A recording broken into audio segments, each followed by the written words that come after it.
Have you found yourself wondering, what is my purpose? Why am I here? Recognizing the stranger in the mirror is the book for you. It helps us to unravel the mystery of who you really are, revealing your life's passion and why you should unveil the real you to the world. We need you. You are valuable and necessary for those who are connected to you. Do not be afraid to peek in and discover all your gifts and talents to share. It's real freedom when we reveal our authenticity. Stacey Bullock is a two-time best-selling author, transformational speaker, and host of Tools for Everyday Living TV show. She is committed to igniting resilience, personal transformation, and building life skills of her audiences and clients. The author of 2 previously written self-help books, Beaten Oil and Regain Power Through Resilience, Don't Let Your Brain Go Numb. Stacey imparts lessons that teaches readers to utilize their light as a guide for others and discovering inner strength and resiliency to bounce back when life throws curveballs. Stacey may be reached for speaking engagements, leadership and employee training, and life skills coaching via her email at stacy@powerandresilience.com.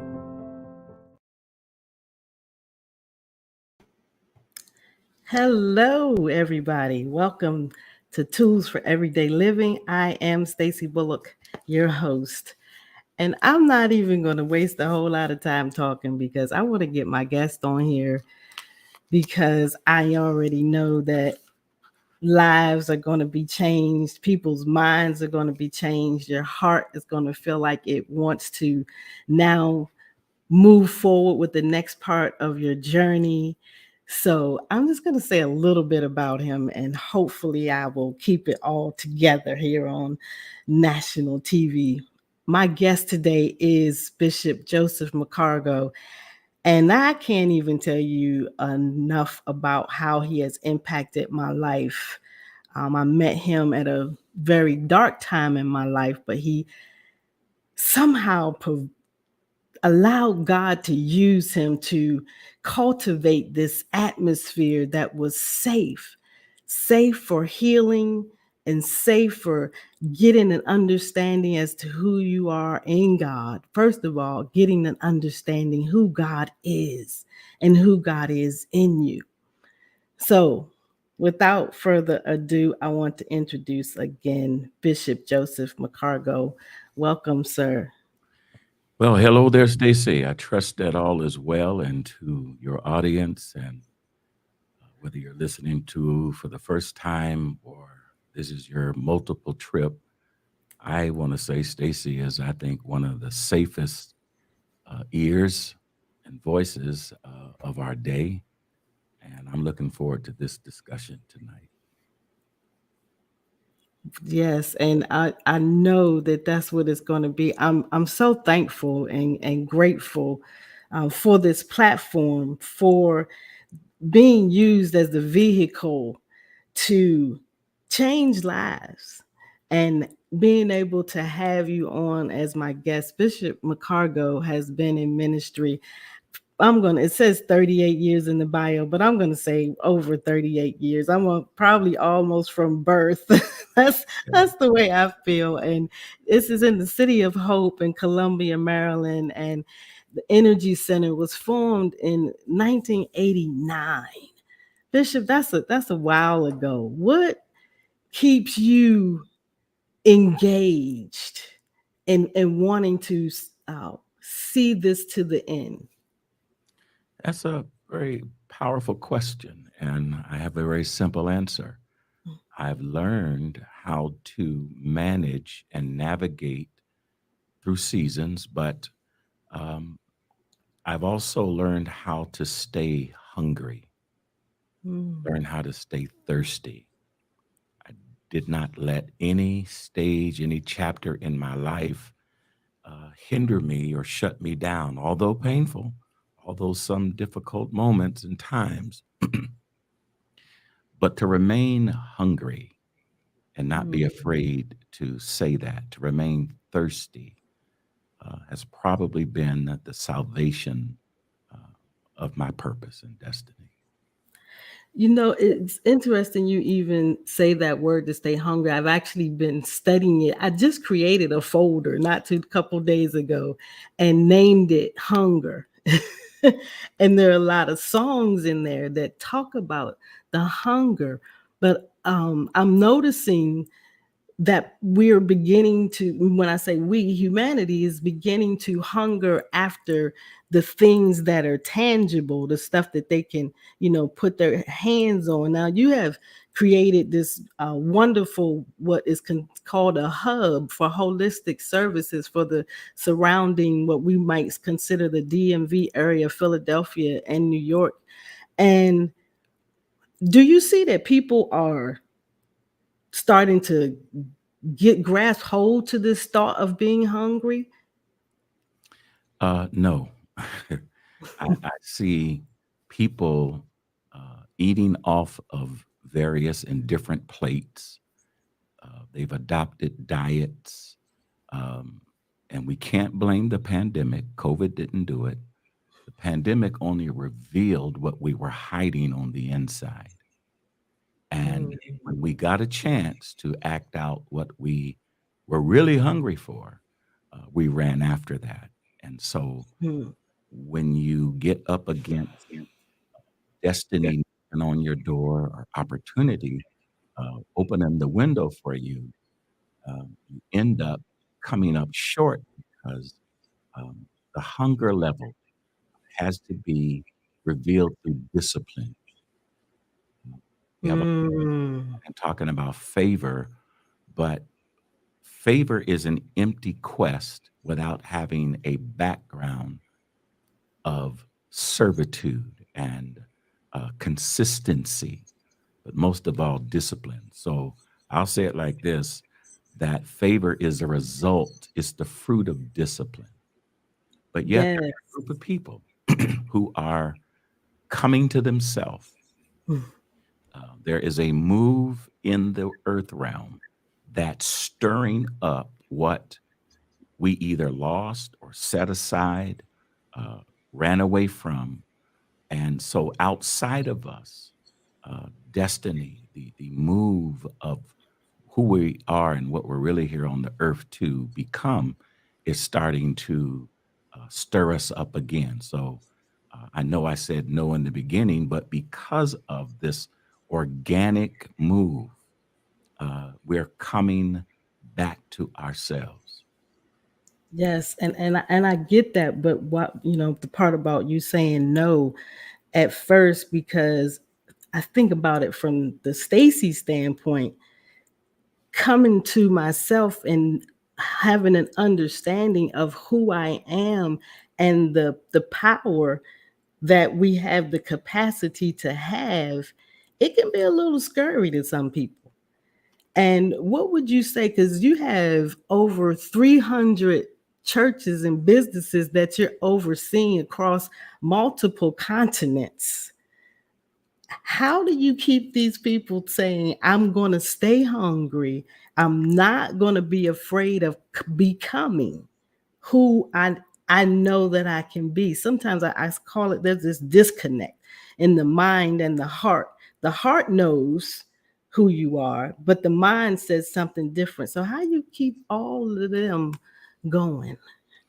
Well, that's an old bio, and so there it's the numbers are much more. There was one particular meeting that we had in a city called Jos, Jos, Nigeria, and 7,000 people heard Mm. a sound and joined our network just in that one northern part of Nigeria. But we're in multiple continents at this time.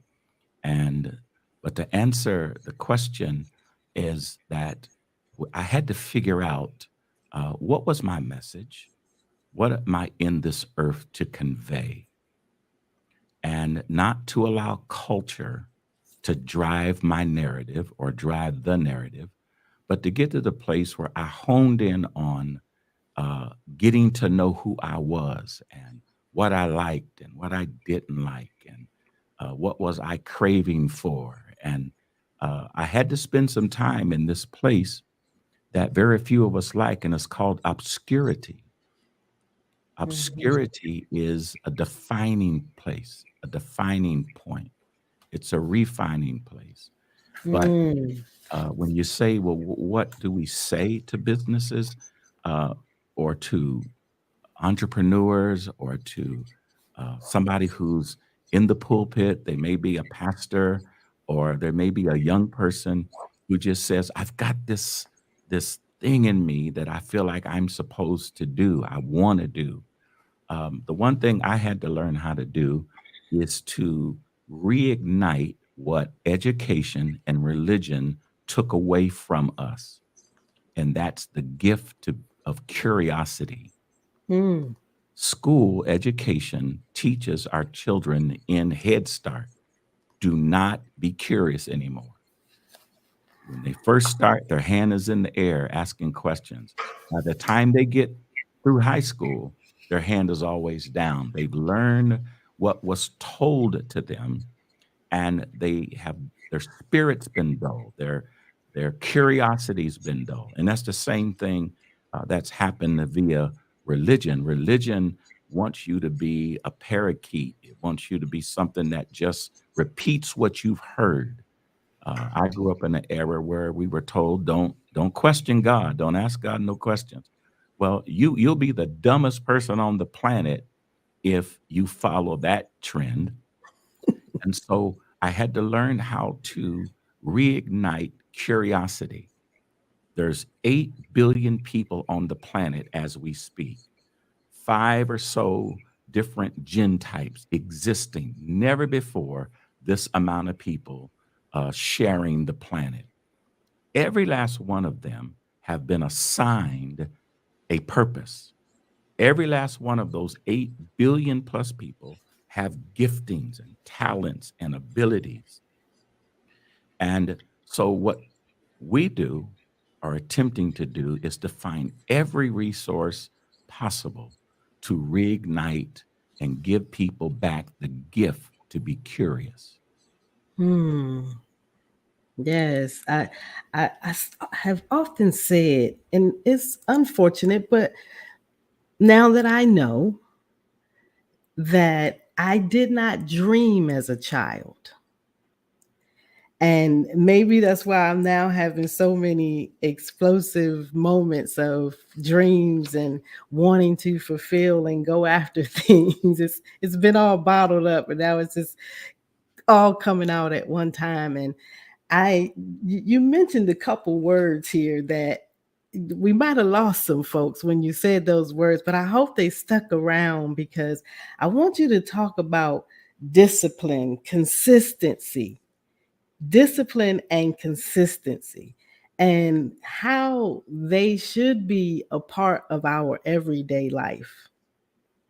Well, discipline is the motor nerve to success. I'm going to say that again. Discipline is the motor nerve to success. I don't know of anybody who has not heard of LeBron James. He is a phenom as it relates to athleticism. But there's something that most people don't get a chance to hear about unless they're listening to the right interviews. And that is LeBron puts over $1.5 million each year into his body, his physique. He's entered into the science aspect of it, where you don't see him spraining his legs or ankles a lot because he learned via a coach how to land on his feet like a cat lands on his feet. And so, uh, discipline. Discipline is that motor nerve. Discipline will have you in the gym when everybody else is asleep. Discipline will have you going on a walk. Discipline will have you fasting. Discipline will have you memorizing things. Discipline will have you uh, reading materials that may not even fit the current industry that you're in, but you are expanding your mind. And so discipline is just a choice to hone in. Discipline is the gift that was given to us so that it will be the very thing that will give fruit to something that when you show up to a setting, a scene, a business meeting, when you show up to in a room, you change the aura of the room because of your discipline. Discipline will have you owning the room once you begin to find out uh, that the times where you had to say no, when everybody else was seemingly having a good time, everybody else went out to happy hour parties, or everybody else stayed out real late on a Saturday night and or a Sunday night and had to be at work 5 a.m. the next morning. Discipline says, no, I've got somewhere to go. I've got something to become. And so uh, discipline is, I used to say it that discipline sounds like a cuss word to somebody who just wants to live so free. But discipline pays off. What you say no to today will cause you to excel tomorrow. Yes, and we're going to come right back in a few minutes and we're going to hit on that consistency because those two have to go together. But I love it when you said that. To me, it came to me as discipline will have you doing, will have you moving, creating, developing, implementing things for your life. As you said, he put in millions of dollars into his body. We have to put in that amount and more into our mindset so that we can be disciplined. But we're going to come right back. We're going to go away and pay some.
Hi, my name is Stacy Bullock. I am the president and CEO of Ordered Steps Incorporated, a nonprofit organization whose mission is to provide tangible hope to formerly incarcerated female veterans and homeless women. We give them an opportunity to live a productive life while participating in our one-year training courses to guide them in life skills and job training.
All right, we are back Tools for Everyday Living. I'm your host, Stacey Bullock, and we have our wonderful guest with us today, Bishop Joseph McCargo.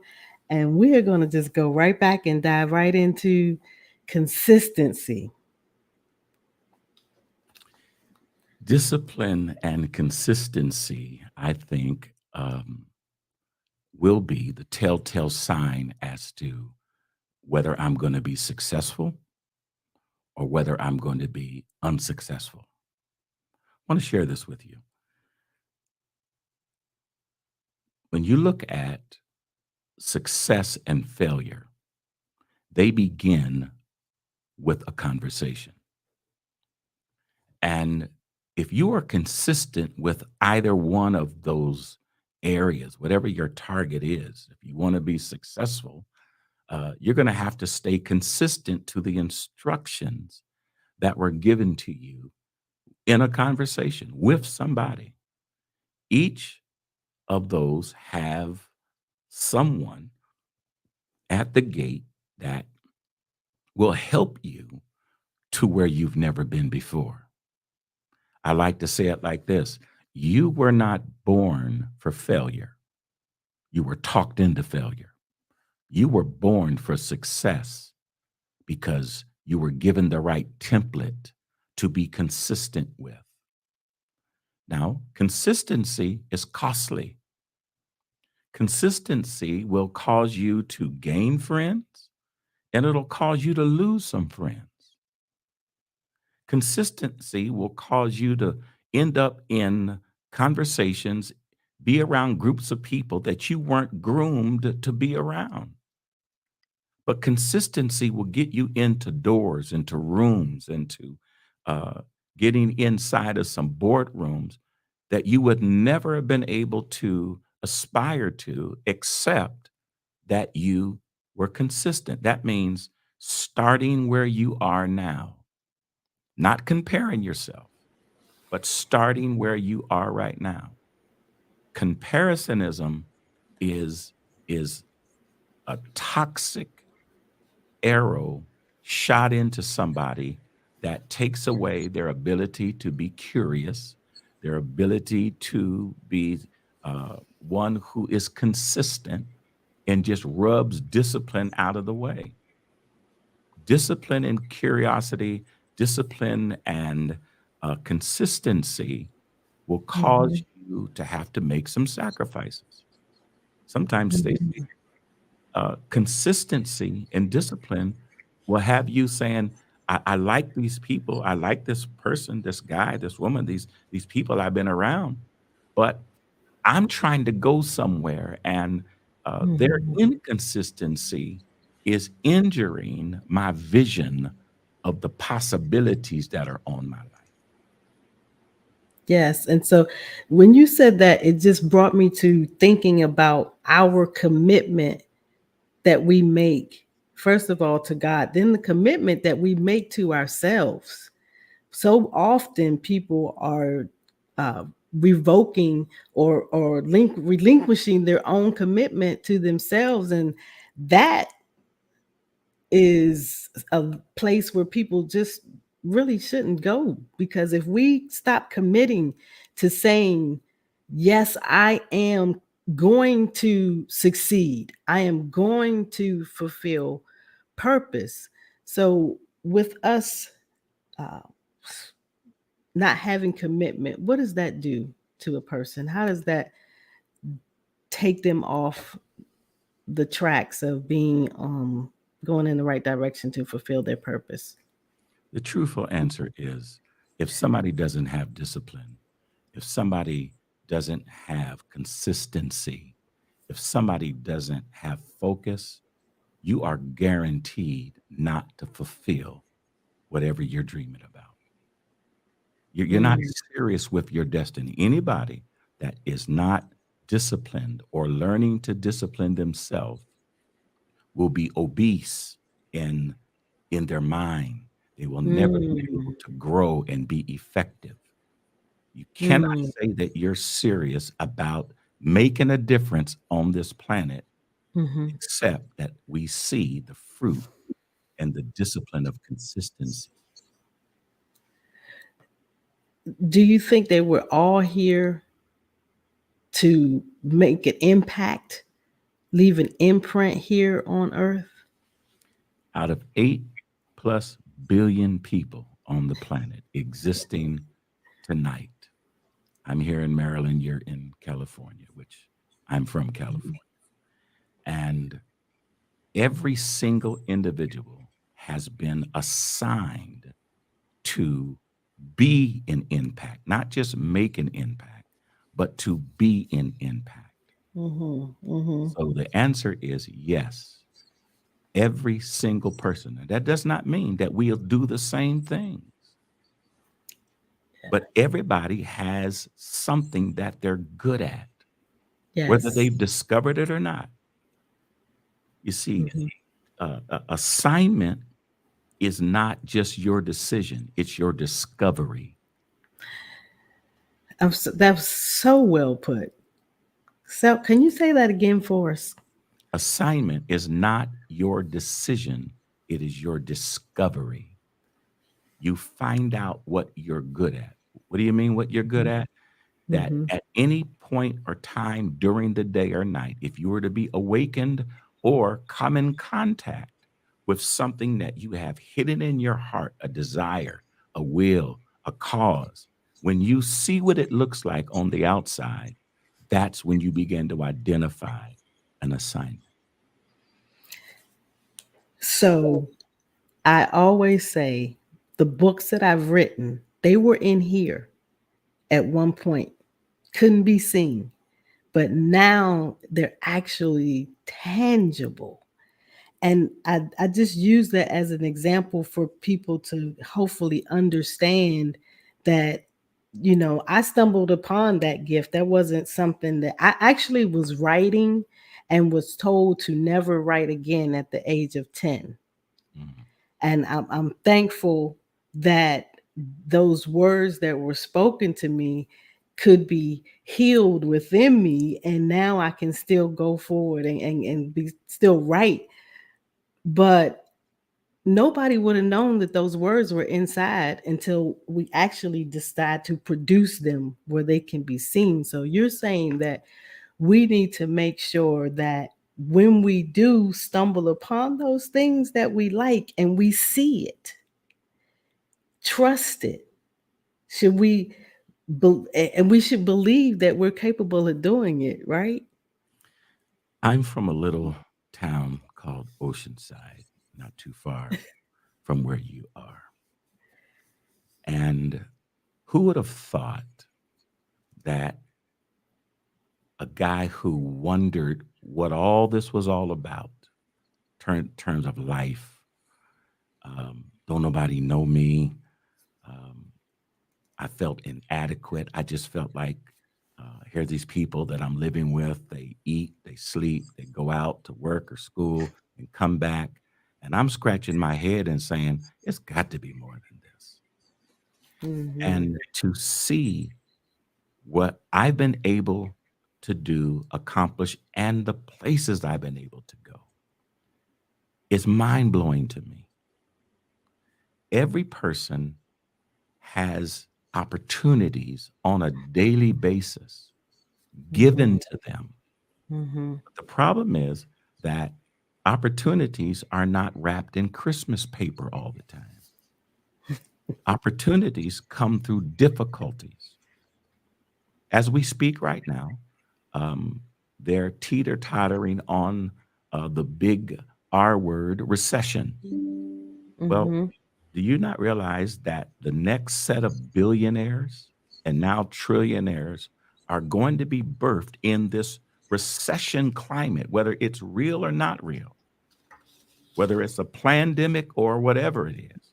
The next set of trendsetters, the next set of innovators, the next set of people who are going to shift cities are being birthed in this atmosphere with the capacity of making a difference. Definitely. When you say make a difference, I'm a word girl, so I'm always looking up words. And when I looked up the word made, actually, and make is a form of it, it said to add the necessary ingredients.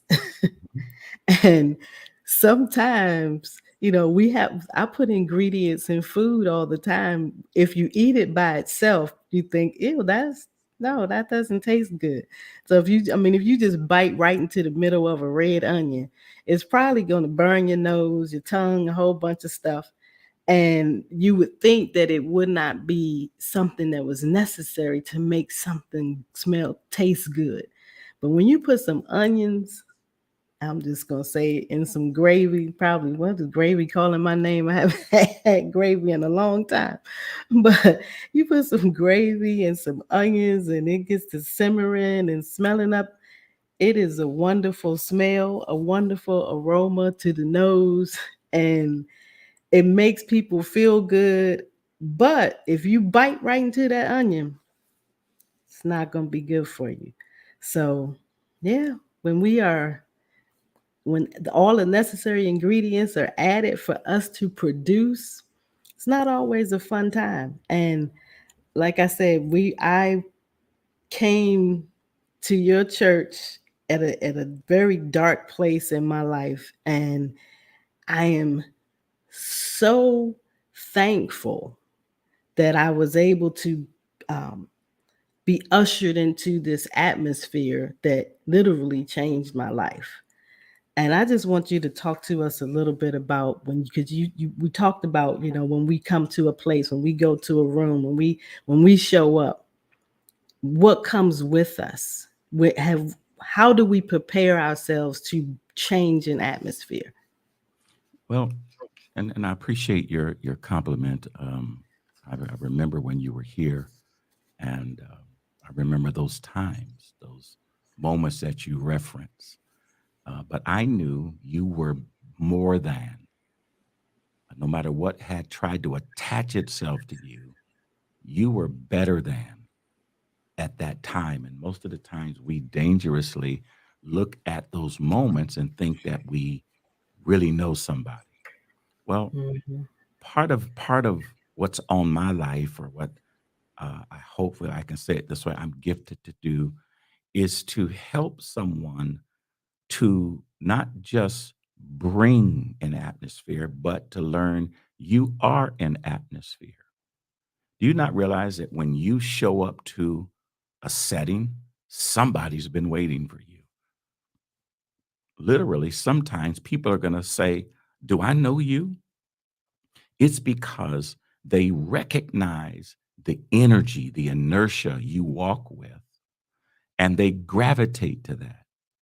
But when you've been lulled to sleep, not knowing how to identify or recognize who you are, and you're not here as a copycat, you're not a duplicate of anything anybody else is doing, and then you have the right mentorship, you have the right guides, you're listening to the right podcasts like this one and the broadcast, and you're not allowing trash to be spat into your spirit and into your heart. You begin to discover what you're good at. You begin to become comfortable. This is not overnight, but you begin to become comfortable with being the artist, the actor, the athlete. You become comfortable with being the mathematician. You become comfortable with being the scientist because you're walking around with formula in your being. And when you find those right rooms, now, how do you find them? It means you got to come out of your comfort zone and be something, be somewhere that's not something you're used to, and you're drawn to it, and you'll find that when you get there, people have been waiting for you. One of the greatest freedoms I ever incurred in my life was to realize that, yes, I pastor, I'm bishop, I'm businessman, etc., but I had to give myself the freedom to become all those things and grow into those things, that I'm not one dimensional. Somebody needs to hear this tonight. You're not one-dimensional. You're multidimensional. You're multi-gifted. And seasons are not designed to last. Seasons only reveal the next chapters. And so when you get into a room, you'll know that it's your space, your zone, because ideas will come in your being. Thoughts will come. You'll know when it's not the right atmosphere because you don't have any thoughts for that atmosphere or that place. You don't have any dream. You don't have any input there.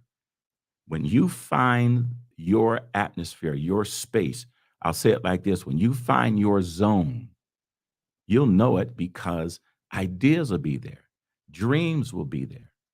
Stacey, you mentioned about dreams. Well, the dreams were only revealing what you didn't realize when you were coming up. These dreams are just moments of revealing who you are becoming. And the challenge is, do I trust stepping out on this plank? What are people going to say? Are they going to laugh at me? What? Oh my God, what's my family going to say? What am I saying? Because sometimes it's not the external criticism, it's the internal criticism that keeps us from stepping out. But I want to say this, that when you moved to Long Beach and out in that area, I said, you got to know that region is tough. You know, LA and all of that. That's not everybody can make it there, but you had the ingredient. We talked about it, we prayed about it, and doors began to come open for you. When when you find the zone, you'll start to feel safe enough to explore. That is perfect Mhm. because, like you said, things are happening, things are taking place. And I have people who say, well, do you think you're doing too much? Well, no, because I can't stop the creativity because I'm not the creator. And so the creativity just keep coming and keep coming and keep flowing. And I would say to people that when it keeps coming, when the rivers keep flowing, for us to just keep going, to not stop and listen to what the other people have to say. I did a show said, don't take it personal. Stop internalizing somebody else's experiences. So that's what I had to do. I had to stop internalizing that time at 10 years old being told to never write again. Any other time that came up to say, no, don't do this or don't do that.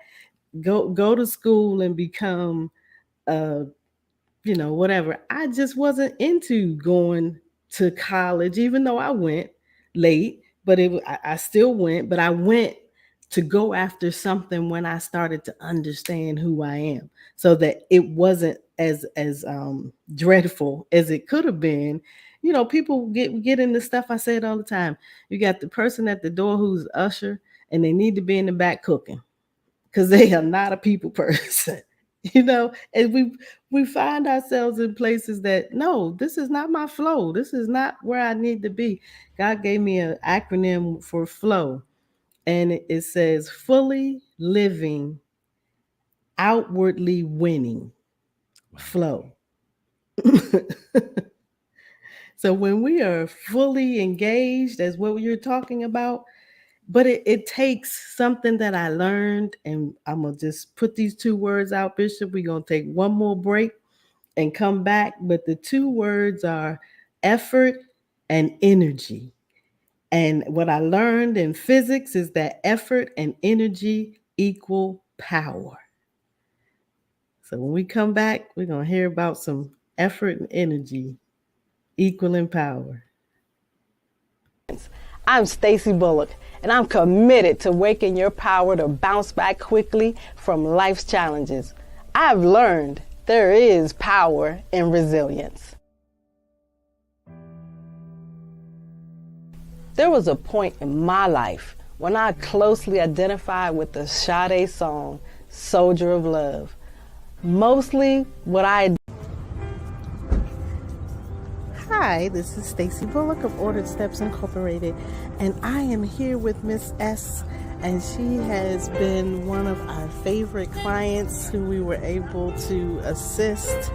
And I'm going to let her tell you all what it means to her for her to be assisted.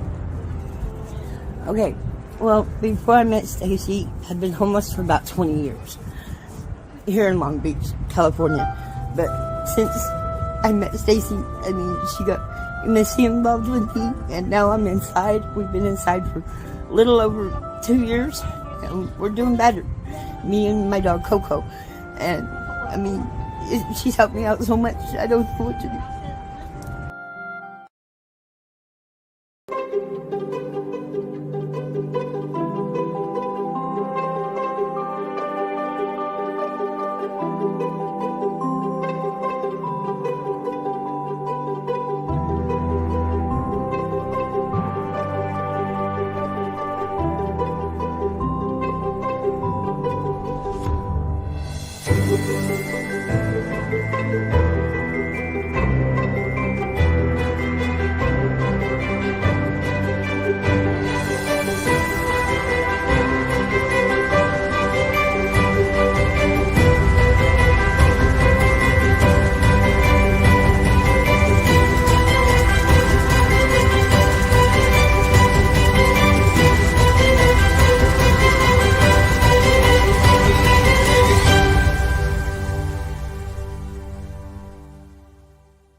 All right, we are back, and we are going to delve into some words that people may not want to hear, but let's start looking at things in a different light. All words are not negative. Just because they've been used as negative words by others doesn't mean we always have to see them as negative. We don't have to see discipline as negative. Discipline is simply just learning new instructions. We don't have to look at commitment as a bad word. It is a good word. It will get us to where we want to go. It'll get us unstuck. But let's hear about this effort and energy, which I found out in physics equals power. Well, when you talk about energy, let's start there, because everything that has been created has been assigned a solution. Everything that has been created has been assigned a solution. And I saw in your um, commercial that be uniquely you. Well, that means we're going to have to find out what matters to me. And effort is taking a step of faith. Effort is part of the energy that you are reclaiming. I deal with a lot of people whom are saying, I wish that I had what I used to have. Well, you can't do anything about the past, but you can take an assessment and look at, well, why didn't this work? How did I get here? How did I get in this place? And it just may mean planting seeds differently than you did before. We're talking about effort. Effort is what you do in order to have a better, different, or a greater harvest. You got to always have harvest on your mind. You got to always have, what's your end game? What am I doing this for?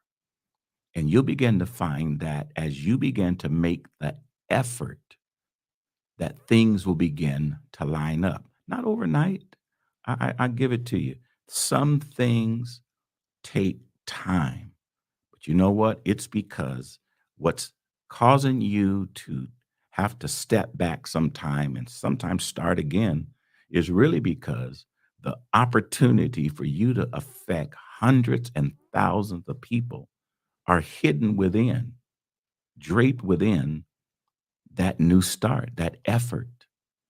Effort is what you do daily and sometimes 3 times a day.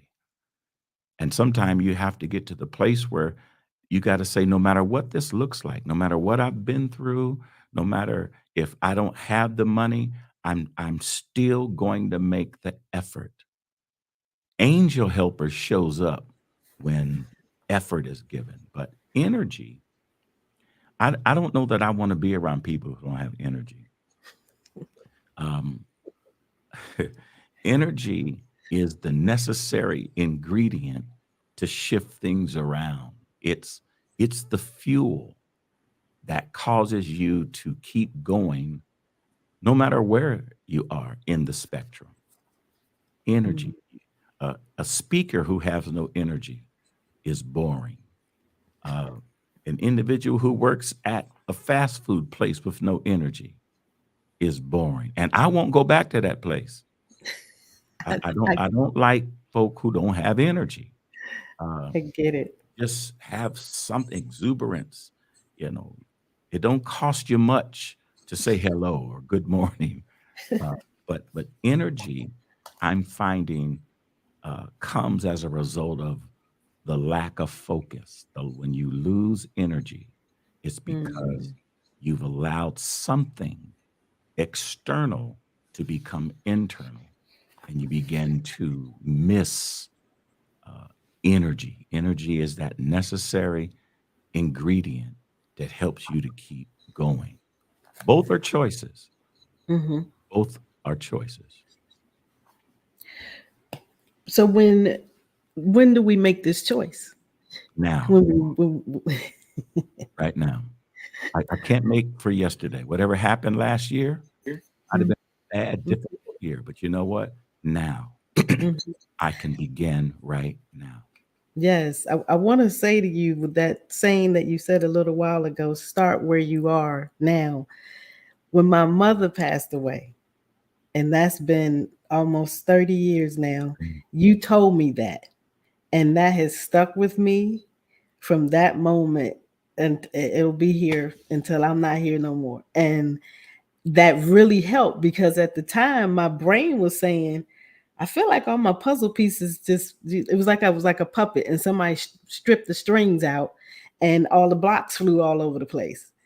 But when you said just start where you are now, I was like, wow, what a relief. I don't have to start in next year. First of all, I can't start in next year. But at the time, I wasn't thinking that way. But now I know that it is important. I also want to say that it is important, very important for us to know that it is now, just as you just said, that we are to be focused on. Can't do last week, can't do last next year, can't do nothing that is not now. So I am just thrilled. And now I want to ask this question. Sure. How do people stay in the now? How do they focus on where they are when we have this desire to be somewhere better? There's no place better than where you are now if you are emerging within the opportunities, the ideas. See, we're sucked into buying a car thinking it will make us better. Uh, they paint the picture uh, on that date to make it look like if you do this, you've heard the old term that grass is greener on the other side. There's nothing greener than right now, starting where you are. Mm, And I had to do it. You have to do it. And that is this one thing. And I hope somebody takes this away tonight. And that is that you give yourself permission to live beyond this moment that you're in. Not forgetting it, you have to live through it. There's nothing more devastating than the loss of a loved one, especially a mama or a child. Nothing more devastating, or dear friend. But you can use that moment, whatever it is, don't have to be a death, to live through it. But you got to give yourself permission now to live beyond it. And that place, you'll find that tomorrow's going to come, but you got to deal with it now. It's right Yes, now. for sure, for sure. It is such a refreshing time. Time just went zoom, just flew right on out of here. I'm sitting up here looking at the clock and I'm going, wow, it's almost over now. We got to make sure that you come back, Bishop, because I know that somebody's life has been impacted today. My life has been impacted today. Every time I listen to you, I get something that I can use as a tool to keep moving for every day. It amazes me sometimes that I have been pondering on some things and then I'll stop and listen to you. Thank God for technology. I can still chime in during the services and things like that, even though I'm over here on the West Coast. And that was, one of those things in discovering who I am. What do you mean? Get up and move and leave all your family? Yeah. Leave everybody? Yes. And it was not an easy thing to do, but I have been what I consider to have been and still under your tutelage and learning more and more every day about who I am. But I want to let you close it out and tell the people what's going on with you now. How can they get in contact, watch your services, your teachings, seminars, school? Well, I appreciate this time, and you've remained in fellowship and a daughter to us, and I pray that you continue to expand. We're building two schools, one in Nairobi, Kenya, the other in Accra, Ghana. We've also just completed the first stage of a stage 3 clinic in Kenya, which is about 2.5 hours away from Nairobi, where the Maasai tribe is, a city called Suswa. Um, First clinic ever in their community. If we didn't take the step of faith to build it there, people would still have to drive 75 miles one way just to get medical help. Um, how did I know? I didn't. I just knew I was supposed to build. And when I stepped foot on the soil, it's like the soil starts speaking to me to say, this is the place. Amazing to me. And we finished it. We were able to pay for it debt free. Now we're looking at adding solar and different things to it. But um, you can go to my website, or you can follow us on Instagram at Bishop JMC. Would love to have you, or even on Facebook. Would love to have you on the Joseph Company. We are meeting on Monday nights, but we've called the Joseph Company. You could email me at 21stsynergies@gmail.com. 21ST Synergies. That's YNEGERSYS. 21stsynergies@gmail.com. We'd love to interact with you. And then some of you could go to either Apple Podcast or whatever format you have, Spotify, whatever you have, and just download our podcast. It's called Kingdomizing Your World. Kingdomizing Your World. And you'll be able to follow some of our thought process. And it's just a way that we can communicate on a daily basis to interact, kingdomizing your world. I would just want to say this to you, that you are a part of that 8 billion on the planet. You have been given an assignment, and you're here to solve. You are a solution to somebody. I'm looking forward to coming back real soon. Soon as you want us to come, we'll make it happen, Stacey. Thank you so much. Oh my goodness. I can't wait. I'm ready to clear the calendar out. Can I move you down? And no, just joking, people, just joking. But it has been a wonderful time, and we thank you all so much for joining Tools for Everyday Living. This is a place where you can come, where you can find guidance to navigate and formulate your way through this thing called life. There will be something that will be said that will cause you to move, to develop, to grow, and prosper. Remember, always be awesome. Have you found yourself wondering, what is my purpose? Why am I here? Recognizing the stranger in the mirror is the book for you. It helps us to unravel the mystery of who you really are, revealing your life's passion and why you should unveil the real you to the world. We need you. You are valuable and necessary for those who are connected to you. Do not be afraid to peek in and discover all your gifts and talents to share. It's real freedom when we reveal our authenticity. Stacy Bullock is a 2-time best-selling author, transformational speaker, and host of Tools for Everyday Living TV show. She is committed to igniting resilience, personal transformation, and building life skills of her audiences and clients.